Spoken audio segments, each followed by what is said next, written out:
അവർക്ക് വേണ്ടിയാണ് ഓരോ ദിവസവും നമ്മൾ വീണ്ടും വീണ്ടും പ്രവൃത്തി പഥത്തിലേക്ക് ഇറങ്ങുന്നത് എന്നുള്ള ഒരു നിലവിളക്ക് നമ്മുടെ ഹൃദയത്തിന്റെ ഉള്ളിൽ ജ്വലിപ്പിച്ചുകൊണ്ടാണ് നാം എല്ലാം നമ്മുടെ പ്രവർത്തനം വീണ്ടും വീണ്ടും ശക്തമായി മുന്നോട്ട് പോകുന്നത്.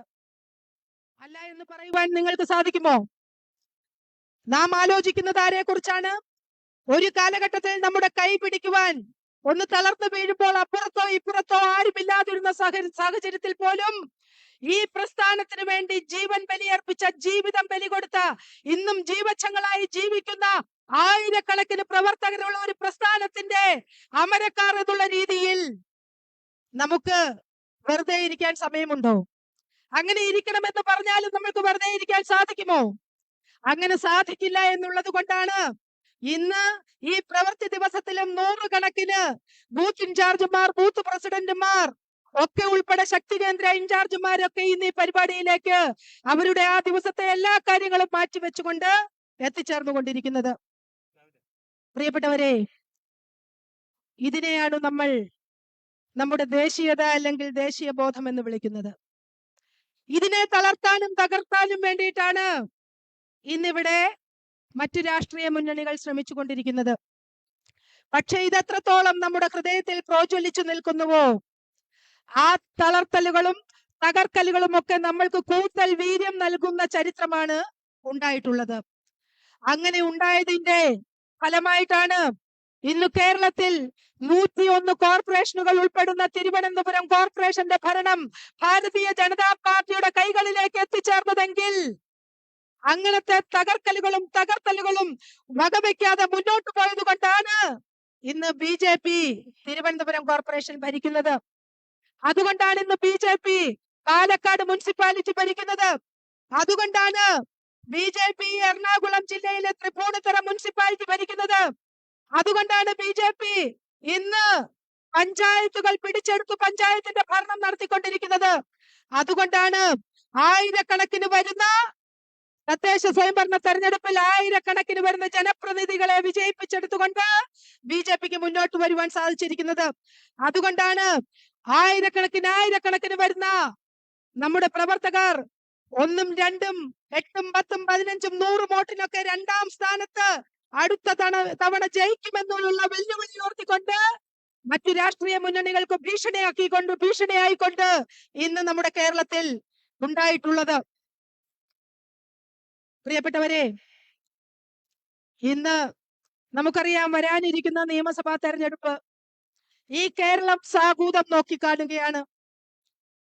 ആ തെരഞ്ഞെടുപ്പിനുള്ള ഒരുക്കങ്ങൾ നമ്മൾ ആരംഭിച്ചു കഴിഞ്ഞു, ദിവസങ്ങളായി. ആ തെരഞ്ഞെടുപ്പ് ഭാരതീയ ജനതാ പാർട്ടി ഇത്തവണ എങ്ങോട്ടാണ് കുതിക്കാൻ പോകുന്നതെന്ന് ഒരുപക്ഷെ ഏറ്റവും അധികം മനസ്സിലാക്കിയിരിക്കുന്നത് ഇവിടുത്തെ ഇന്ത്യ സഖ്യമാണ്. നമ്മൾ കണ്ടു, തെരഞ്ഞെടുപ്പ് അടുക്കുന്ന കാലഘട്ടത്തിൽ മാത്രം LDF എന്നും UDF എന്നും പറഞ്ഞ് 2 മുന്നണികളായി നമ്മുടെ മുന്നിൽ ഇവർ പ്രത്യക്ഷപ്പെടും. ഏതെങ്കിലും ഒരു തെരഞ്ഞെടുപ്പ് കഴിഞ്ഞാൽ അടുത്ത നിമിഷം, അടുത്ത സെക്കൻഡിൽ അവർ ഒരുമിച്ച് ചേർന്നുകൊണ്ട് ഇന്ത്യ മുന്നണിയായി മുന്നോട്ട് പോകുന്ന കാഴ്ച. പക്ഷേ ഇത്തവണ വളരെ പരസ്യമായി തന്നെ അവർ ഈ വരുന്ന നിയമസഭാ തെരഞ്ഞെടുപ്പിൽ ആ സഖ്യം ഒന്നാകുമെന്ന് പറഞ്ഞുകൊണ്ട് പല വെളിപ്പെടുത്തലുകളും നടത്തിക്കൊണ്ട് മുന്നോട്ട് പോയിക്കൊണ്ടിരിക്കുക. ഇവിടെ ഇന്ന് അവർക്ക് ഒരേ ഒരു ഭയം ഭാരതീയ ജനതാ പാർട്ടിയുടെ, BJPയുടെ, NDAയുടെ കടന്നുവരവിനെയാ. എന്താണ് കാരണം? ഇന്ന് വോട്ട് ഷെയർ വർദ്ധിപ്പിച്ചുകൊണ്ട് ഈ കേരള രാഷ്ട്രീയത്തിൽ വോട്ട് ഷെയർ വർദ്ധിപ്പിച്ചുകൊണ്ട് മുന്നോട്ട് പോകുന്ന ഏക പ്രസ്ഥാനം NDA ആണ്, ഭാരതീയ ജനതാ പാർട്ടിയാണ്. ഇന്നിവിടെ ജനപ്രതിനിധികളെ ഏറ്റവും കൂടുതൽ വിജയത്തിലേക്ക് എത്തിക്കുവാൻ ഒന്നുമില്ലായ്മയിൽ നിന്നും തുടങ്ങി ആയിരക്കണക്കിന് ആളുകളെ വിജയപഥത്തിൽ എത്തിക്കുവാൻ സാധിച്ചിരിക്കുന്നത് ഭാരതീയ ജനതാ പാർട്ടിക്കാണ്, NDAക്കാണ്. ഈ പോക്ക് തുടർന്നാൽ ഇവിടെ ഈ 2 സഖ്യങ്ങളും തകർന്നു വീഴുമെന്ന് ഇവിടെ ശ്രീമാൻ പിണറായി വിജയനും VD സതീശനും രമേശ് ചെന്നിത്തലയ്ക്കും ഒക്കെ നന്നായി ബോധ്യമായിട്ടുള്ള സാഹചര്യമാണ്. പ്രിയപ്പെട്ടവരെ, നമ്മൾ ഏതാണ്ട് 20ഓളം നിയമസഭാ മണ്ഡലങ്ങളിലേക്ക് വലിയ കുതിച്ചുചാട്ടമാണ് നടത്താൻ പോകുന്നത്.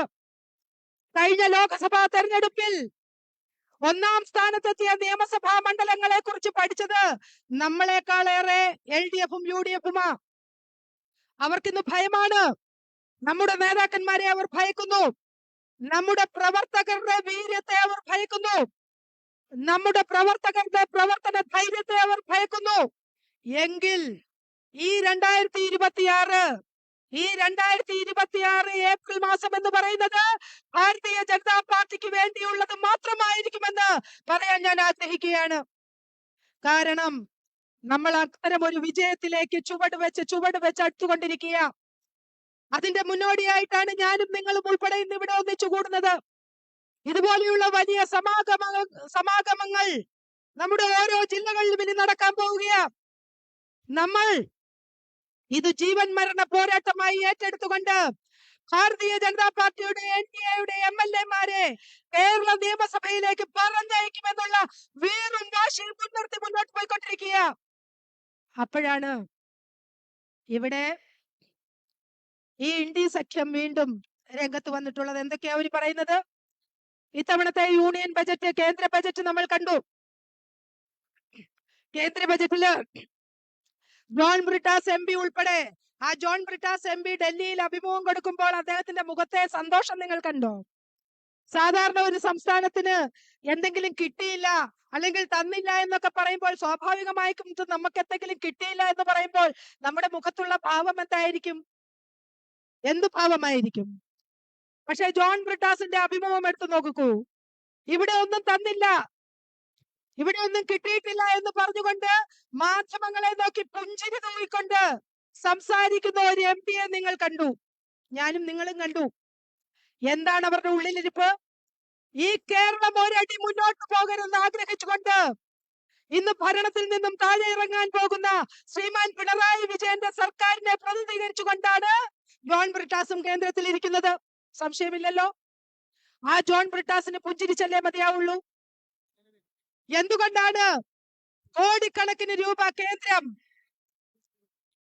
UPA സർക്കാർ ഇവിടെ കഴിഞ്ഞ 10 വർഷം ഭരണം നടത്തിയ സമയത്തും കൊടുക്കാതിരുന്നതിനേക്കാൾ ഇരട്ടി തുക നരേന്ദ്രമോദി സർക്കാർ തന്റെ 10 വർഷ കാലയളവിൽ ഈ കേരളത്തിന് കടമായും അല്ലാതെയും കൊടുത്തു? 3.2 ലക്ഷം കോടി രൂപ. എന്നിട്ടും എന്തുകൊണ്ടാണ് ഇവർക്ക് നന്ദിയില്ലാത്തത്? എന്തുകൊണ്ടാണ് കേരളം രക്ഷപ്പെടാത്തത്? ഇന്നും ഖജനാവിൽ എലിപ്പിച്ച് കിടക്കുന്ന ഒരു സംസ്ഥാനം ഏതാണെന്ന് ചോദിച്ചാൽ നമ്മുടെ കൊച്ചുകുട്ടികൾ ഒരു സംശയവും കൂടാതെ പറയും, അതെന്റെ കേരളമാണെന്ന് പറയും. എന്ത് വികസനമായി ഇവിടെ നൽകിയിരിക്കുന്നത്? കേന്ദ്രത്തിൽ നിന്നും കിട്ടുന്ന ഓരോ പൈസയും ഇവിടെ ചെലവാക്കുന്നത് വികസനത്തിന് വേണ്ടിയിട്ടാണോ?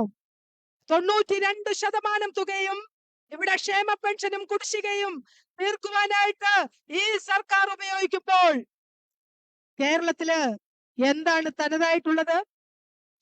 ഈ കേരളത്തിൽ മാറി മാറി ഭരിച്ചത് LDF-ഉം UDF-ഉമാണ്. നമുക്കറിയാം. ഈ LDF-ഉം UDF-ഉം മാറി മാറി ഭരിച്ച ഈ കാലയളവിലെല്ലാം ഈ കേരളത്തിൽ ഏതെങ്കിലും ഒരു പുതിയ വ്യവസായം കൊണ്ടുവരുവാനായിട്ട് ഇവർക്ക് സാധിച്ചോ? പക്ഷേ ചരിത്രം പരിശോധിക്കുക. ഏതാണ്ട് 36-ൽ പരം വ്യവസായ സ്ഥാപനങ്ങളെ കേരളത്തിന്റെ മണ്ണിൽ നിന്നും കെട്ടുകെട്ടിച്ച മുന്നണികളാണ് LDF-ഉം UDF-ഉം. അവരാണ് കേരളത്തിൽ വികസനത്തെ കുറിച്ച് സംസാരിക്കുന്നത്, കേന്ദ്രമൊന്നും തന്നില്ല എന്ന് പറയുന്നത്. പ്രിയപ്പെട്ടവരെ, ഇത്തവണത്തെ കേന്ദ്ര ബജറ്റിൽ മാറ്റിവെച്ച ഓരോ അണപ്പൈസയിലും കേരളത്തിനും അവകാശമുണ്ട്, ഇല്ലേ? ഇവിടെ എയിംസ് വന്നില്ല എന്ന് പറയുന്നു. ഇവിടെ ജനങ്ങൾ തെരഞ്ഞെടുത്ത് വിജയിപ്പിച്ചു വിട്ട ശ്രീമാൻ സുരേഷ് ഗോപി MP-യെ പരിഹസിക്കുവാൻ ചാനൽ ചർച്ചകളിൽ വന്നിരുന്നു കൊണ്ട് ഇവിടുത്തെ LDF മുന്നണിയും UDF മുന്നണിയും അവരുടെ വക്താക്കൾ പരസ്പരം മത്സരിക്കുന്നു.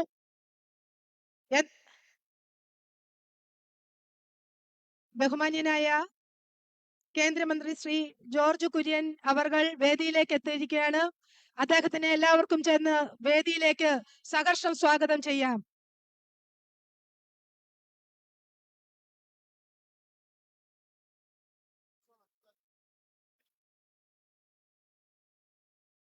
അപ്പോൾ എയിംസിന്റെ കാര്യം പറഞ്ഞു. ഞാൻ അദ്ദേഹത്തിന്റെ പേര് പറയാൻ പോവുകയായിരുന്നു, ശ്രീ ജോർജ് കുര്യൻ MP. അദ്ദേഹം അന്ന് കേന്ദ്ര ബജറ്റിന്റെ അന്ന് നടത്തിയ പത്രസമ്മേളനം നമ്മൾ എല്ലാവരും കണ്ടതാണ്. എയിംസിനെ കുറിച്ച് അദ്ദേഹം വളരെ കൃത്യമായിട്ടും വ്യക്തമായിട്ടും ഇവിടുത്തെ മാധ്യമങ്ങളെ ധരിപ്പിച്ചു. എന്തുകൊണ്ടാണ് കേരളത്തിൽ എയിംസ് കിട്ടാത്തത്? 2017 മധുരയിൽ എയിംസിന് അംഗീകാരം കൊടുത്ത കൂട്ടത്തിൽ തന്നെ കേരളത്തിനും കിട്ടുമായിരുന്നു. മധുരയിൽ എയിംസിന് അംഗീകാരം ലഭിച്ചു. എന്തുകൊണ്ട് കേരളത്തിൽ കിട്ടിയില്ല? അദ്ദേഹം തന്നെ പറഞ്ഞു, എയിംസിന് അംഗീകാരം ലഭിക്കണമെങ്കിൽ ഒരു സംസ്ഥാനം കുറഞ്ഞത് 5 സ്ഥലങ്ങളെങ്കിലും കുറഞ്ഞത് ചൂണ്ടിക്കാണിക്കുവാൻ തയ്യാറാവണം.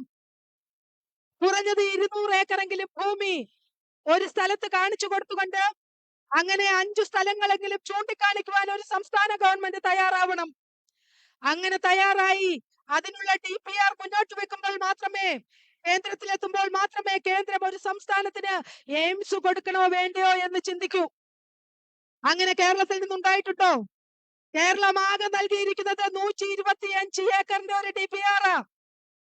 200 ഏക്കറെങ്കിലും മിനിമം നൽകണം. അത് 5 സ്ഥലത്തിലെങ്കിലും നൽകണമെന്ന് പറയുന്ന സ്ഥലത്ത് ഏതാണ്ട് 125 ഏക്കർ മാത്രം കാണിച്ചു കൊടുത്തുകൊണ്ട് ഇവിടെ എയിംസ് തന്നില്ല എന്ന് പറഞ്ഞുകൊണ്ട് നരേന്ദ്രമോദിയെയും കേന്ദ്ര ഗവൺമെന്റിനെയും നാഴികയ്ക്ക് 40 വട്ടവും അസഭ്യം പറഞ്ഞുകൊണ്ടിരിക്കുന്ന മുന്നണിയാണ് ഇവിടുത്തെ LDF മുന്നണി, UDF മുന്നണി. പ്രതിപക്ഷവും കണക്കാണ്, ഭരണപക്ഷവും കണക്കാണ് ഇക്കാര്യത്തിൽ. ഇവിടെ അതിവേഗ റെയിൽവേ വന്നില്ല എന്ന് പറഞ്ഞു. എത്രയോ വന്ദേ ഭാരത് എക്സ്പ്രസുകൾ നമ്മുടെ കേരളത്തിന് അനുവദിച്ചു. ഇവിടെ എന്തുകൊണ്ടാണ് ശ്രീ മെട്രോമാന്റെ ശ്രീധരൻ സാറിന്റെ ആ പ്രോജക്റ്റിനെ കുറിച്ച് ഒരക്ഷരം മിണ്ടുവാൻ പിണറായി വിജയൻ സർക്കാർ തയ്യാറാവാത്തത്? എന്തുകൊണ്ടാണ് ഈ കേരളം വികസന മുരടിപ്പിലേക്ക് പോയിക്കൊണ്ടിരിക്കുന്നത്? പ്രിയപ്പെട്ടവരെ, നമുക്കറിയാം, വിദ്യാഭ്യാസ മേഖലയിൽ 5 വിദ്യാഭ്യാസ സ്ഥാപനങ്ങൾക്ക് കേന്ദ്രം അനുമതി കൊടുത്തപ്പോൾ അതിലൊന്ന് കേരളത്തിന് വേണ്ടി സ്വന്തമാക്കുവാൻ ഈ പിണറായി വിജയൻ സർക്കാർ. പ്രിയപ്പെട്ടവരെ, ഏറ്റവും ബഹുമാന്യനായ മുൻ MP ശ്രീ മുരളീധരൻ അവർകൾ അദ്ദേഹം ഇവിടെ എത്തിച്ചേർന്നിരിക്കുകയാണ്. മുരളിയേട്ടനെ എല്ലാവർക്കും സഹർഷം ഈ വേദിയിലേക്ക് സ്വാഗതം ചെയ്യാം.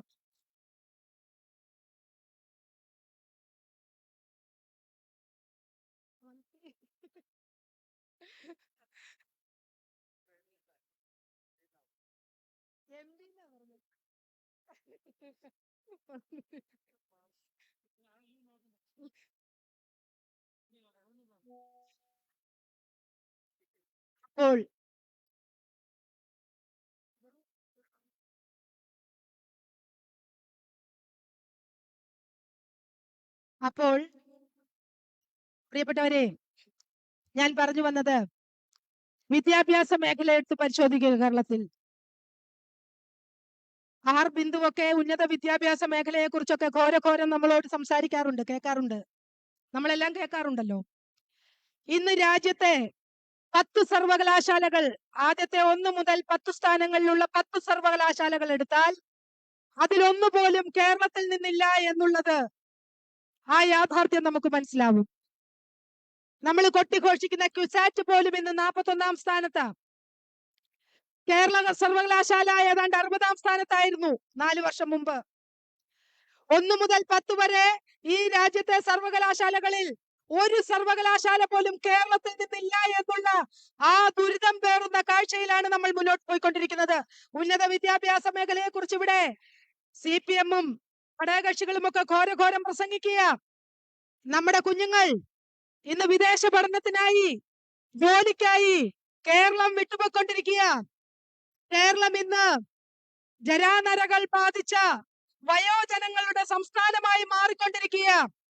സ്വന്തം അച്ഛനും അമ്മയും മരിച്ചാൽ പോലും അവരുടെ മരണാനന്തര ചടങ്ങിൽ പോലും വന്നെത്താൻ സാധിക്കാത്ത രീതിയിൽ നമ്മുടെ യുവത്വം, നമ്മളുടെ മക്കൾ ഇന്ന് വിദേശത്ത്, അവർ അവിടെ ജീവിക്കുക. ഇന്ന് കേരളത്തില് യുവാക്കളെ സ്വപ്നം കാണാൻ പറ്റാത്ത രീതിയിൽ ഒരു തുരുത്തായി കേരളം മാറിക്കൊണ്ടിരിക്കുന്നു. ഇവിടെ എവിടെയാണ് തൊഴിലവസരങ്ങൾ സൃഷ്ടിച്ചു എന്ന് പറയുന്നത്? എന്നാൽ തൊഴിലവസരങ്ങൾ വന്നു. സ്കിൽ ഡെവലപ്മെന്റിൽ കൂടി, ദീൻ ദയാൽ ഉപാധ്യായ യോജനയിൽ കൂടി കേന്ദ്ര സർക്കാർ തൊഴിലവസരങ്ങൾ സൃഷ്ടിച്ചു. ഇവിടെ സാധാരണക്കാരന് കൈത്താങ്ങായി ഇവിടെ എങ്ങനെ PM സ്വനിധിയിൽ കൂടി 10,000 മുതൽ 25,000 രൂപ വരെയൊക്കെ വായ്പയായി കൊടുത്തുകൊണ്ട് ഒരു തട്ടുകടയെങ്കിൽ ഒരു തട്ടുകട, ഒരു നാരങ്ങ വെള്ളം കച്ചവടം നടത്താനെങ്കിൽ അതിന്, ഒരു ലോട്ടറി കച്ചവടത്തിന് ഒരു തട്ടിടമെങ്കിൽ അതിന് 10,000 മുതൽ 25,000 രൂപ വരെ പാവങ്ങൾക്ക് ഒരീടുമില്ലാതെ പണം വായ്പ നൽകിക്കൊണ്ട് കേന്ദ്ര ഗവൺമെന്റ് എങ്ങനെയാണ് സാധാരണക്കാരന്റെ കൂടെ നിൽക്കുന്നത് എന്ന് കാണിച്ചു തന്നു. ഇവിടെ കർഷകന്റെ കൂടെ എങ്ങനെയാണ് നിൽക്കുന്നത് എന്ന് കാണിച്ചു തന്നു.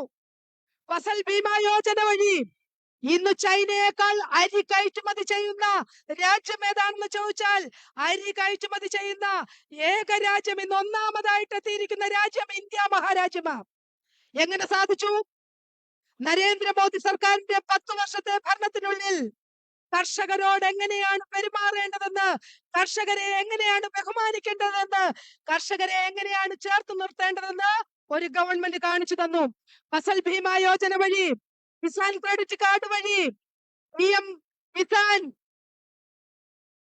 സമ്മാനം നമ്മൾ കണ്ടു.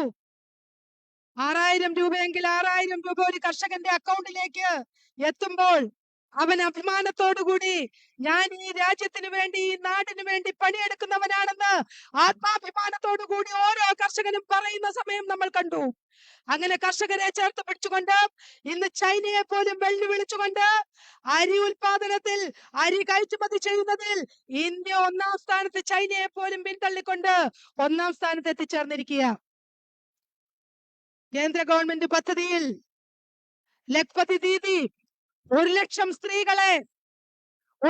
സ്ത്രീകളെ കൈപിടിച്ചുയർത്തി ലഖ്പതി ദീദി പദ്ധതി നമ്മൾ കണ്ടു. വീണ്ടും ഈ കേന്ദ്ര ബജറ്റിൽ ആ പദ്ധതിക്ക് വേണ്ടി വകമാറ്റിയിരിക്കുക. പോഷൺ അഭിയാൻ 2.0 ഏതാണ്ട് 23,000 കോടി രൂപ ഖജനാവിൽ നമ്മുടെ കുഞ്ഞുങ്ങളുടെ ആരോഗ്യത്തിന് വേണ്ടി, ഗർഭിണികളായ അമ്മമാർക്ക് വേണ്ടി, നമ്മുടെ പിറന്നു വീഴുന്ന കുഞ്ഞുങ്ങൾക്ക് വേണ്ടി, അവർക്ക് വേണ്ടി പോഷൺ അഭിയാൻ 2.0 പദ്ധതിയിലേക്ക് മാറ്റിവെച്ചിരിക്കുക. ഇവിടെ ഓരോ പദ്ധതിയിലും രാജ്യത്തെ എല്ലാ ജില്ലകളിലും ഓരോ വനിതാ ഹോസ്റ്റലുകൾ, സ്ത്രീകളെ എങ്ങനെ ബഹുമാനിക്കണം, നാരി തൂ നാരായണി എന്ന് നരേന്ദ്രമോദിജി പറഞ്ഞുവെങ്കിൽ അതെന്താണെന്ന് അഭിമാനപൂർവ്വം ഇവിടുത്തെ അമ്മമാർ, സ്ത്രീകൾ തിരിച്ചറിഞ്ഞുകൊണ്ടിരിക്കുക അല്ലേ? ഒരു കാലഘട്ടം നമ്മുടെ മുന്നിൽ നമ്മുടെ നാഷണൽ പ്രസിഡന്റ് 5 തവണ MLA ആയ 45 വയസ്സായ ഒരു യൂത്ത് ഐക്കോൺ നിതിൻ നബീൻജി ഇന്ന് ഇവിടെ വരുന്നു, നമ്മളെ കാണുന്നു. നമ്മുടെ ഈ മിഷൻ 2026 ഭാഗമായി ഞങ്ങൾക്ക് മാർഗദർശനം തരുന്നു.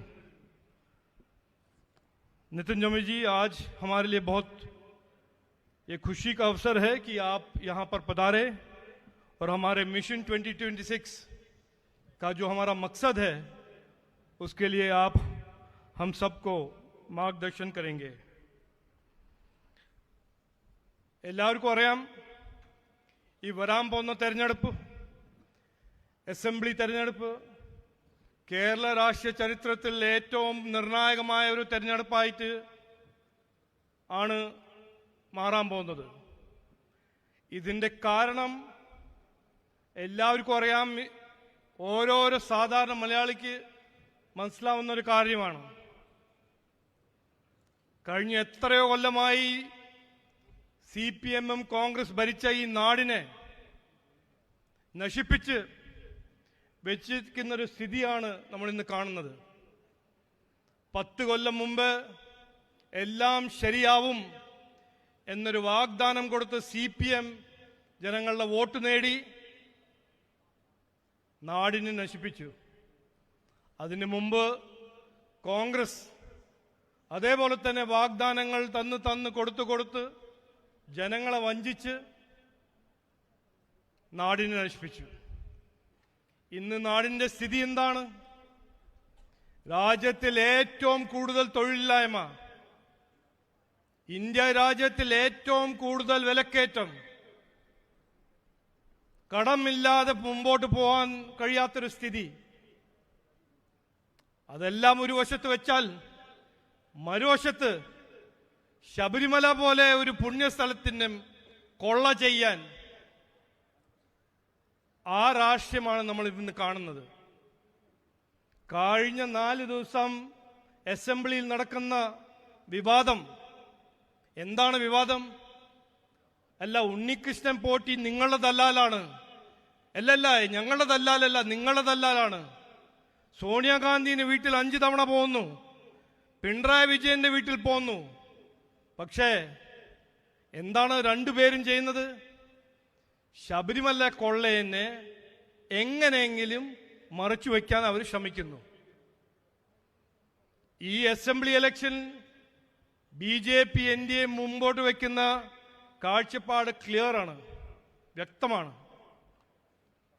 ജനങ്ങളുടെ ആവശ്യം, ജനങ്ങളുടെ പ്രശ്നങ്ങൾ പരിഹരിക്കുന്ന ഒരു വികസനം, ഒരു വികസിത കേരളം, നമ്മളുടെ കുട്ടികൾക്ക് ഒരു നല്ല ഭാവി സൃഷ്ടിക്കുന്ന ഒരു വികസിത കേരളം, അതിൻ്റെ ഒപ്പം ഞങ്ങളുടെ വിശ്വാസം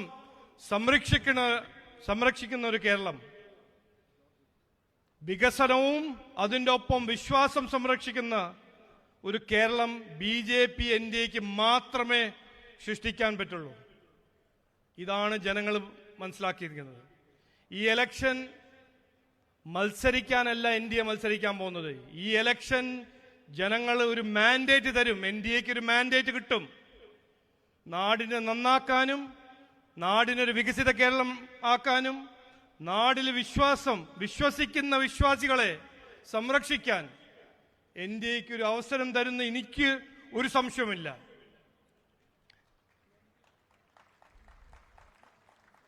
ഇന്ന് ഒരു സാധാരണ മലയാളിയോട് ചോദിച്ചാൽ അവരുടെ ആശയം, അവരുടെ ആവശ്യം അതാണ് BJP NDA മുമ്പോട്ട് വയ്ക്കുന്നത്. വികസനം, നമുക്ക് വേണം ഒരു വികസിത കേരളം. നമ്മുടെ വിശ്വാസം സംരക്ഷിക്കണം, അതിനു വേണം വിശ്വാസ സംരക്ഷണം. ഈ നാട്ടിൽ കോൺഗ്രസ് പോലെ ഒരു പാർട്ടി തമിഴ്നാട്ടിൽ ഹിന്ദു സമുദായത്തിന്റെ എതിരെ പറയുമ്പോൾ ഹിന്ദുക്കൾ ഒരു മലേറിയയാണ്, വൈറസ് ആണെന്ന് പറഞ്ഞ മുന്നണിയുടെ ഭാഗമാണ് കോൺഗ്രസ്. ശ്രീരാമൻ ഒരു ഇമാജിനറി ക്യാരക്ടർ ആണെന്ന് പറയുന്നൊരു കോൺഗ്രസ്. അയോധ്യയില് റാം ടെമ്പിൾ അത് ഒരു ഫിക്ഷൻ ആണെന്ന് പറഞ്ഞൊരു കോൺഗ്രസ്. രാം സേതു അത് ഒരു ഫിക്ഷൻ ആണെന്ന് പറയുന്നൊരു കോൺഗ്രസ്. ഇന്ന് ആ കോൺഗ്രസ് ജമാഅത്തിന്റെ ഒപ്പം രാഷ്ട്രീയം ചെയ്യുന്ന ഒരു കോൺഗ്രസ് ശബരിമലയെ കുറിച്ച് പറയുമ്പോൾ നാണമില്ലേ കോൺഗ്രസ്? ആരെയാണ് വിഡ്ഢിയാക്കുന്നത്? ഈ നാട്ടിൽ വിശ്വാസികളെ സംരക്ഷിക്കാൻ, അവരുടെ അവകാശങ്ങൾ സംരക്ഷിക്കാൻ ഒറ്റ പാർട്ടിക്കേ കഴിയുള്ളൂ, ഒറ്റ മുന്നണിക്കേ കഴിയുള്ളൂ. അതാണ് BJP NDA. ഇതാണ് സത്യം. ഈ ഇലക്ഷനിൽ അടുത്ത 60 ദിവസം ഈ സത്യം, വികസനത്തിനെ കുറിച്ചൊരു സത്യം, വിശ്വാസ സംരക്ഷണത്തെ കുറിച്ചൊരു സത്യം, ജമാഅത്തെ ഇസ്ലാമിനെ കുറിച്ചൊരു സത്യം BJP NDA വീട്ടു പോയി നിങ്ങളെ വഴി ജനങ്ങളോട് പറയും. ഈ വരാൻ പോകുന്ന ഇലക്ഷൻ